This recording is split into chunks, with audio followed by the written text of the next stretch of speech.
Charles Spurgeon 1834 సంవత్సరం నుండి 1892 సంవత్సరం వరకు ఈ భూమి మీద జీవించి బోధకులలో రాజుగా పరిగణించబడ్డాడు. 1834 సంవత్సరంలో ఇంగ్లండ్లోని కెల్వెడాన్ ఎస్సెక్స్ అనే గ్రామంలో చార్ల్స్ స్పర్జన్ జన్మిస్తాడు. తండ్రి మరియు తాతలిద్దరూ స్వతంత్ర సేవకులే. బాల్య జీవితంలో 7 సంవత్సరాలు తాతగారి దగ్గరే ఉన్నాడు. తల్లి తన బిడ్డలిద్దరి కోసం రోజు ప్రార్థిస్తూ వారికి వాక్య ప్రబోధన చేస్తూ ఉండేది. దేవా, నా కుమారుడు నీ కొరకు గొప్ప సేవ చేసి నీ కొరకు మాత్రమే జీవించాలి అని తల్లి చేసిన ప్రార్థన ఫలితంగా 1849 సంవత్సరంలో తన 15వ ఏట మెథడిస్ట్ చర్చ్లో ఆదివారపు ఆరాధనలో వాక్యం విని తన జీవితాన్ని సంపూర్ణంగా యేసుక్రీస్తు ప్రభు సమర్పించి మారు మనసు అనుభవాన్ని పొందాడు. 1850 సంవత్సరంలో లార్క్ నదిలో బాప్తిస్మం తీసుకుని దేవా, నీకు ఇష్టమైన రీతిలో పరలోక రాజ్య వ్యాప్తి కొరకు నా జీవితాన్ని ఖర్చు చేస్తాను అని ప్రమాణం చేశాడు. తన 16వ ఏట చిన్న తాటాకు ఇంటిలో వ్యవసాయ కూలీల మధ్య మొట్టమొదటి ప్రసంగాన్ని చార్ల్స్ స్పర్జన్ చేశాడు. వేదాంత విద్యను అభ్యసించకపోయినప్పటికీ చిన్న వయసులోనే కేంబ్రిడ్జ్లో ఉన్న వాటర్ బీచ్ బాప్టిస్ట్ చర్చ్కి సంఘ కాపరిగా ప్రజల చేత ఎన్నిక చేయబడ్డాడు. సేవా ప్రారంభంలోనే అనేకులు తన ప్రసంగాల ద్వారా క్రీస్తు వైపు తిరిగారు. కొద్ది వారాల్లోనే అనేక మంది యేసుక్రీస్తు ప్రభుని తన సొంత రక్షకునిగా అంగీకరించి క్రీస్తు సాక్షులుగా బ్రతకడం ప్రారంభించారు. సంఘ సభ్యత్వం 40 నుండి 100 వరకు అనతి కాలంలోనే పెరిగింది.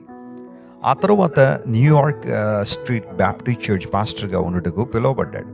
చిన్న వయసులోనే చాలా మంచి బోధకుడిగా చార్ల్స్ స్పర్జన్ పిలువబడ్డాడు. సంఘము నానాటికి అభివృద్ధి చెందుతుండాన్ని బట్టి ప్రతి ఆదివారం 4500 కుర్చీలు వేసినప్పటికీ చాలేవి కాదట. చర్చ్ని చాలా పెద్దదిగా కట్టవలసి వచ్చింది. అయినా స్థలం చాలకపోవడం చేత దగ్గరలో ఉన్న మ్యూజిక్ హాల్కు ఆరాధనను మార్చారు. మొదటి ఆదివారం అక్కడున్న 12,000 కుర్చీలకు దాదాపు 22,000 మంది హాజరయ్యేవారు. ఆ సభలో ఒకనాడు అగ్ని ప్రమాదం జరిగినప్పుడు 7 మృత్యువాత పడ్డారు. ఆ సందర్భంలో చార్ల్స్ స్పర్జన్ స్పృహ పడిపోయాడు. వార్తాపత్రికల్లో చాలా విమర్శలు చార్ల్స్ స్పర్జన్ ఎదుర్కొన్నాడు. 2 వారాల తర్వాత మరలా బోధించడం ప్రారంభించాడు. 1858 సంవత్సరంలో 5,000 మందికి సరిపో క్రొత్త మందిరాన్ని నిర్మించారు. 1861 సంవత్సరంలో దాన్ని ప్రారంభించారు. ఆ రోజుల్లో అది ప్రపంచంలోనే అతిపెద్ద చర్చిగా గుర్తింపు పొందింది. తన సువార్త సభల్లో క్రీస్తును అంగీకరించిన సూజన్ని వివాహం చేసుకుని నమ్మకంగా తన సేవను ముగించి 1892 సంవత్సరంలో చార్ల్స్ స్పర్జన్ ప్రభు సన్నిధికి వెళ్ళిపోయాడు. చనిపోయే నాటికి తాను నడిపించిన సంఘ సభ్యత్వం 5,300 మంది.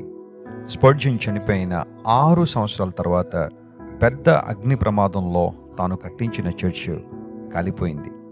అయితే 2వ ప్రపంచ యుద్ధ కాలంలో దాన్ని తిరిగి మరలా కట్టారు.